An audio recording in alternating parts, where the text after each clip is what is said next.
আল্লাহ যাকে দেয় বেশি, ইট ডাজন্ট মিন যে আল্লাহ তাকে খুব বেশি ভালোবাসে। আল্লাহ যাকে কিছুই দেয় না, ইট ডাজন্ট মিন যে আল্লাহ তাকে ভালোবাসেন না।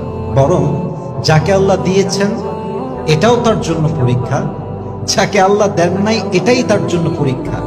যাকে আল্লাহ দিয়েছেন এটা তার জন্য পরীক্ষা। কেন? আল্লাহ দেখতে চায় যে আমার বান্দা আমার দেওয়া সম্পদ, অর্থ, ধন, দৌলত খরচ করে কোথায়।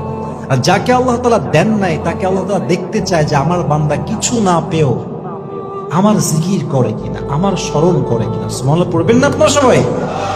আল্লাহ যাকে ভালোবাসে যত বেশি, আল্লাহ তাআলা তাকে পরীক্ষা করে তত বেশি। দুনিয়ার সিস্টেম হচ্ছে কাউকে আমরা ভালোবাসলে আগলায় রাখি, যত্ন করি, টেক কেয়ার করি, লাভ করি, কোনো কষ্টের আঁচ লাগতে দেই। বাট আল্লাহ তাআলার সিস্টেম হচ্ছে আল্লাহ যাকে যত বেশি ভালোবাসবে তাকে তত অভাব দেবে। আল্লাহ যাকে যত বেশি ভালোবাসবে সে ভালোবেসে বিশ্বাস করে তত বেশি কষ্ট পাবে। ইভেন আল্লাহ এই কষ্ট দেয় উদ্দেশ্য একটা, যে আমার বান্দা যতবার পাস করবে তার জান্নাতের মাকাম, উচ্চতা আরো বেশি হাই লেভেলে পৌঁছে যাবে। সুবহানাল্লাহ।